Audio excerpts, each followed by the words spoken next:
We're back here with the Weekend Sports Buzz live at Horseshoe Casino. It's been a fun show so far. We're going to extend it in an extra hour today instead of the noon ending. We're going to go till 1 because we've got a lot of guests coming on. We've already had Jason Kahn, Bradley Taylor, John Duckworth on there. It's been fun so far. We're going to keep it going right away with our man Eric Balkman. He is the co-host of the High Stakes Fantasy Football Hour. If I'm correct, I actually caught you. I was searching for, I was trying to get my fantasy football fix and tips in, and I came across that the Farrell interview. Y'all had him on about a month or so ago down the road. It was a great interview. I listened to the whole thing. Give us a little, let the listeners know, what is the High Stakes Fantasy Football Hour? Isn't it a host on the road? Well, we did. That one at least may have been. We did one show. We called it the High Stakes Fantasy Football Hour Road Show live on I-65. We came down from Appleton, Wisconsin, which is about a stone's throw from Green Bay. And it's about an 8-hour drive. And starting at 2 o'clock 2 days ago, we did a show live on the internet while we're barreling down the highway at 75 miles an hour. That was a lot of fun. We had the Dave Gerczak, who's going to be joining me shortly here, and Leroy Corson and Kurt Awe, who we all came down together. We did a show live on there. We answered some emails, some tweets, some fantasy advice, some nonsense. We had some motorcycle ambiance when we stuck the microphone out of the window. That was really cool. So, but no, I mean it's a fun thing we do on Friday nights at 10 o'clock.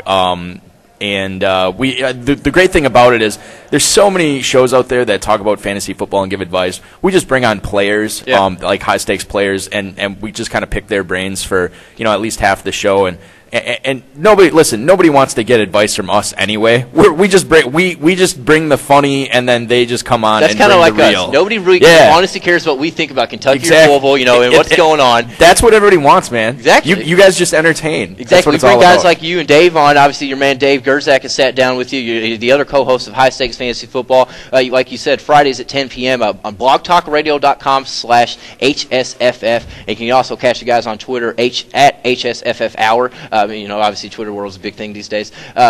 You also, let's see, Dave, how you doing today? I'm doing great. Thanks, guys. I'm glad to have you on here. You two, obviously, you said you came down from Appleton, Wisconsin. You know it. I know one girl from there. I met her on spring break. We will go. Are you serious? It's an off-air story. You might know her. Wow. Yeah, it's an interesting story too. She's from that exact city. I don't know, but I just threw it out there. Fair enough. Might as well be. If you're excited to be down here. That's fantastic. Is this your first? How many times have you been to KFFSC, or is this your first time? This is 4 now? 4? This is 3 for me. You did not invite me the first year. Oh, yeah. That was our best year ever. That's good. That was when I was going through my non-deodorant phase of my life. So, I was not a fun guy to be in an 8-hour car ride down with. That's not, 8 hours isn't that bad. I thought it wasn't that bad, but I mean, like when I smell like I just rolled out of a dumpster, it's not very good at all. So obviously, you got your Greg Jennings jersey on, your Super Bowl champions, Green Bay Packers. Before we get into a little fantasy, what do you think about your pack this year? I'm actually, it's funny is, I'm like not. I know they're loaded. They have this amazing offense and a potential defensive player of the year in Clay Matthews. I'm just like, whatever, man. Like, they might win 10 or 11 games. They could just flame out this year, too. I felt like they were better last year, so it's hard for me to get as excited this year. They're a really good team, and, we'll see what happens. But the defense sucked last year, and you're always Mr. Negative on the Packers. First of all, I'm not Mr. Negative on the Packers. Yes, you are. No, I'm Mr. Realistic on the Packers. Yeah, the Super Bowl year, you're like, they're going to flounder it. And they almost did. Then they won it. No, if it wasn't for Deshaun Jackson returning that punt with no time on the clock, they wouldn't even made the playoffs. Next topic. All right. That's good. We'll move on. Awesome. Yeah. Dave, are you a Pack fan, or who's your team? Honestly, I'm so into fantasy that it's really tough to support a single team. Okay. I just get into players that I follow. So He's a very selfish guy. Doesn't like teams. Just cares about himself. I think me and Dave might be able to hang out maybe one night. Exactly. I kind of like the same kind I saw you playing with those chips over there, so we'd have to think of I'm kind of ready to put the rest of my money in my bank account on red, and it's about $17. It's not much. Let's see, Dave, you also co-commissioned one of the largest high-stakes fantasy football contests in the world. The Fantasy Football Players Championship. It's myffpc.com. First place, $200,000. Yes, sir. What got you to get to? How'd you get this started, and how was it? I started playing high stakes fantasy back in 2002 with the World Championship of Fantasy Football, and my partner and I just kind of got together in 2008, and we felt like we could do a little bit, not to sound egotistical, we just felt like we could do a better job than they were doing, and there was new ownership. And they were, we felt that they weren't doing some things right, and they actually ended up failing, and they defaulted on over $1 million in prizes last year. So that was rough. Jeez, that's not good. And it really sucks because we're all about the players, so it's like while it benefited us as a business, it wasn't good for the people that we really try and support. So it's been a challenging time in the industry, and I think now it's kind of cleaned itself up. So we're happy to be on top and doing things right, I think. As a first-timer myself for the... All right, are you in my league? What league are you in? No, we're in a league together. Yeah. Eric. As a first-timer, I played in for probably 8 years with the basement type league. Basement leagues. I love that. We love that term. We just heard that term a couple of weeks ago, and we can't get enough of it. We're stealing it. We used to call it local leagues, and everybody calls it local. Like, it's not funny at all. Basement leagues. That's awesome. Basement leagues got a little bit more flavor and color. It does. More personality. That's great. So I don't know. I'm going into it. I've got my strategy I've developed. I've never played for this much money, though, so I don't know. I mean... You got any advice for me? You want to? You and I aren't in a league from together, Eric. so you can actually give us some advice here. On a serious note, what should I do? I mean, do I avoid? He is freaking out, guys. Like he's legitimately freaking out. He's a warrior. I am panicking. Here's what I would say. Number one, give an honest answer. I'm going to give an honest answer from personal experience. I'll tell you if being honest after. I did a basement auction league. How many years ago was the first time we did that auction league? Like 7 years ago. Yeah, a 10-teamer by the way. Yeah, I got so nervous that I almost threw up on the way to the auction. And it's just all these guys. I mean, everybody's drinking and not paying attention. I was so nervous. I almost had to pull my car over on the side of the road and vomit because I was so nervous about it. And then, I come to this, and it's just like, you know what? It's just like a basement league. You know what I mean? You don't even think about how much money you're playing for. You're just execute your strategy, do what you're going to do. If it works there, it probably is going to work here. You might have to differentiate a little bit from it, but, I mean, it's not a money is never an issue for me, guys. It's never an issue. Right. Was he telling the truth, Dave? Is he telling the truth here? Yeah, there wasn't really any advice there. No, my advice is it was more mental preparation, like a psychotherapy session. Exactly. That's good help. It helps. Mental prep. And my advice is wait on a quarterback. Next.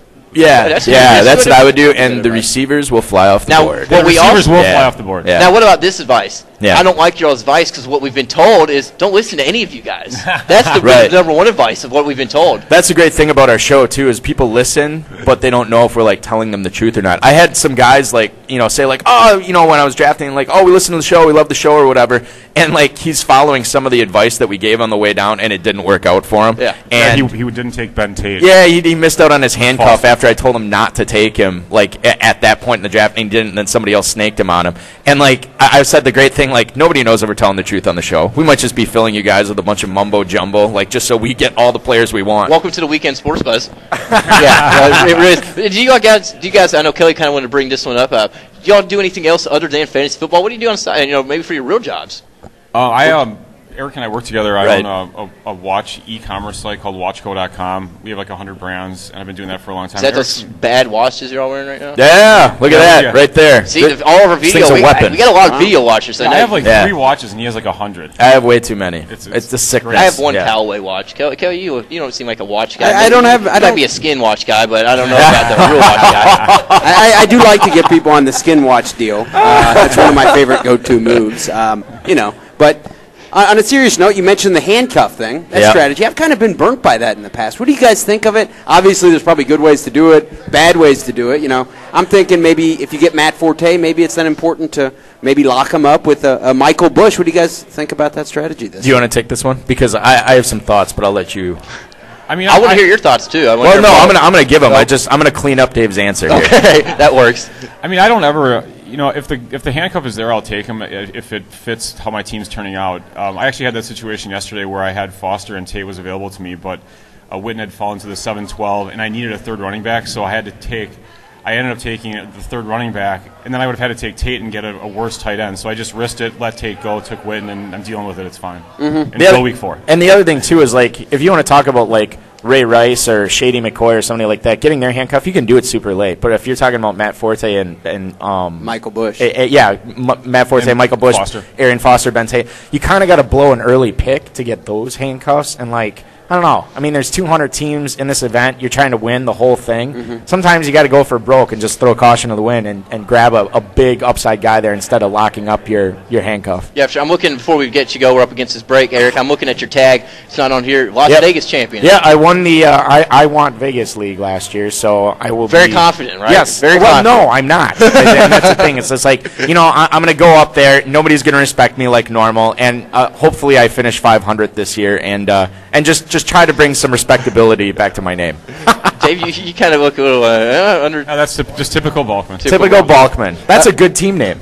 That is a good team name. Typical Balkman. Yeah, I like that. Well, guys, we appreciate you joining us. Eric Balkman and Dave Gerczak. You can get them both on Twitter. I'm not going to spell the names. You can get on there. Eric Balkman, Dave Gerczak, blogtalkradio.com/HSFF. Guys, we appreciate you all taking a few Thanks minutes. a lot. It's really nice to be on real radio for once. It is. It's awesome. This is how the pros do it, How a Dave. microphone works. Yeah, I know. It's blown away. Blown away. Thanks, guys. This is a Weekend lot. Sports Buzz. We'll stick with us. We're going to come back. Who knows? We might have some more people lined up. I know our man, Farrell Elliott, will sit down with us again. Trevor Bacon-Kelsey. We're getting it going here live at the Horseshoe Casino. Stick with us.